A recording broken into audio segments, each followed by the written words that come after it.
There was a bullet that came right in between the carpet and landed right underneath Joseph's stomach, right? No feet. No, your feet, huh? And it didn't hit anybody. It went through the wall, went through the carpet, didn't it? And landed at your feet, huh? No, it went through and it stopped in the middle of the carpet and wood. Oh my! It was exciting, huh? What's your name, Taco?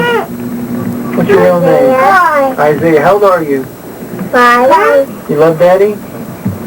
I'm adopted you, right? You love Cyrus and everyone else here? You love the boys and girls here? Yeah. You want to say hello to anybody out there, the kids that left? Yeah. Say hello, wave to them. Hi. Tell them, make sure that they're taking good care of them. Make sure they're taking good care of them. Okay. Anything else you want to say? Maybe you might ask them if you can have some ice cream too, huh? Ask them. Can I have some ice cream? Little bribery there. You know, right now you're considered a big terrorist, you know, and you can demand some important things like an ice cream or something, you know. Maybe they might adhere to you. Okay. Okay, love you.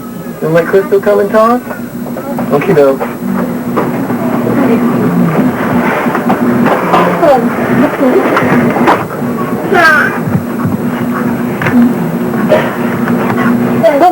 This is little Crystal. She's my little taco girl. Love Daddy? Huh? That's one thing a lot of kids will tell you about me, and that's that a child's a child. And there's one thing about our children you'll find out is that they're not fakes. They're taught respect. They're taught faith in God. They may not know every doctrine. They may not know everything that we know. But they're taught that authority is based in maturity. They're taught to respect people. And this kind of, if I might say, this kind of refuge of these so-called psychologists, especially this lady out in Dallas.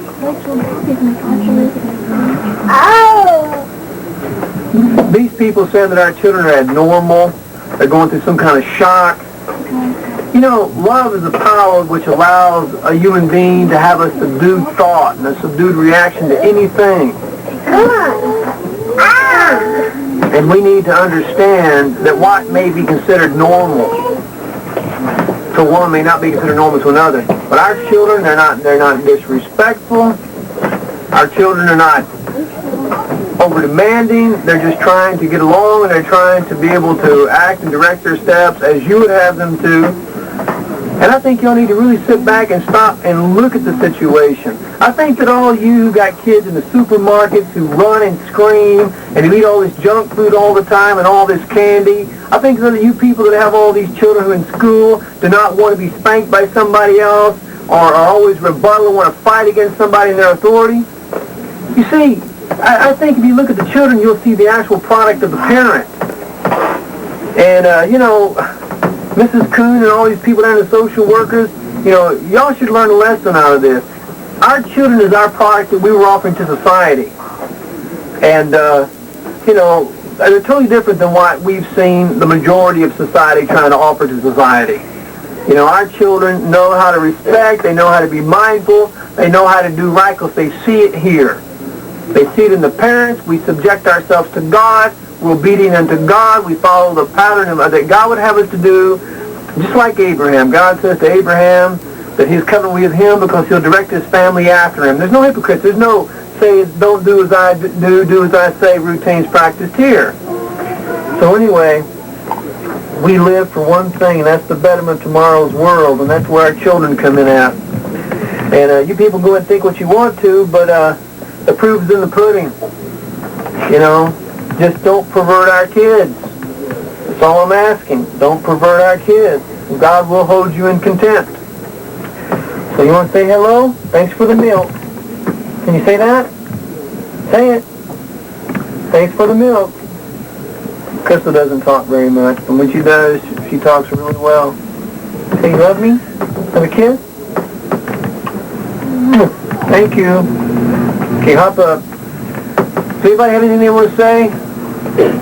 Huh? And there's a lot of other children here, but we're just trying to get, you know, some of these you know, so you can know that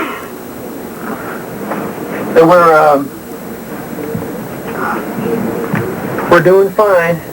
Here's a couple of pictures of some of my other children.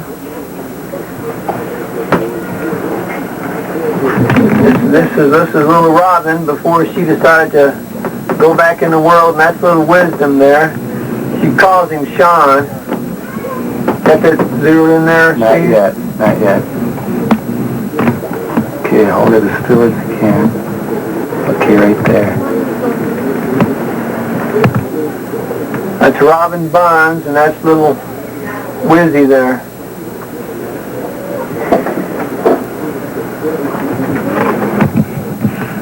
Yeah, I tried, Robin knows I try to talk her out of committing herself in this message because of her little Disney World upbringing.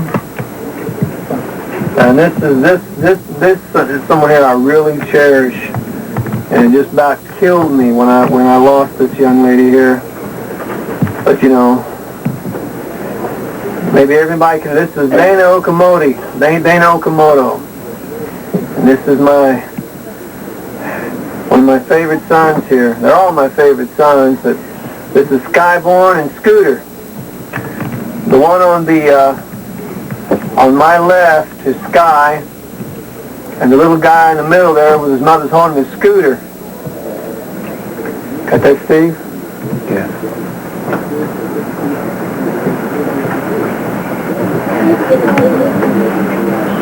And also I'd like to remind Linda Campion, who I believe still lives in Dallas or Richardson area, daughter of Dick Campion, that no matter how this ends up, you know, I still love Shayna Cole, and I've been putting money back to the side for her, and everything that I taught Linda still sticks. And this is something that this whole nation is going to have to learn, whether they're going to learn by being sober and listening, or they're going to learn the hard way. But anyway, we want to wish the best of you guys, the best of luck, and we ourselves, I said, are waiting on God. We want to resolve this as much or more so than you do. But we want everyone to stop, and we're listening, and we're looking, and we want to realize, we want to be convinced that it is realized that the political power of the ATF has done something seriously wrong. I'd like to very quickly show you a few things here from Cliff Sellers, an artist from England. We do custom-made guitars. What was, when we met him, what was he going to be? Oh, Cliff is going to be a ministerial student for the Seventh Adventist Church.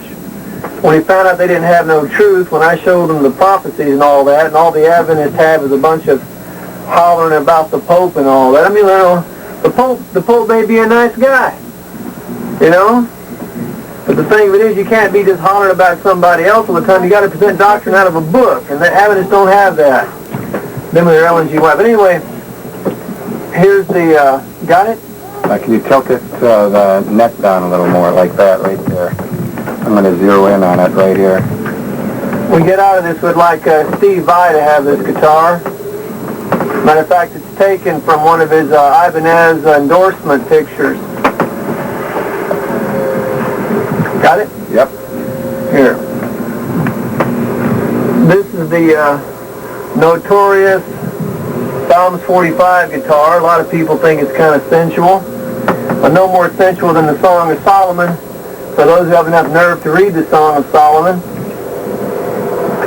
Psalms 45, the prophecy about the marriage of the Lamb in the latter days. A lot of people, when they read Psalms 45, try to spiritualize it away, but nonetheless, it's one of the seals. It's the first seal, and recaptured and confirmed and verified in Revelation 19. All the prophets talk about this event. Got that, Steve? Yes. Okay. Some beautiful custom work. We actually had several Koresh is a surname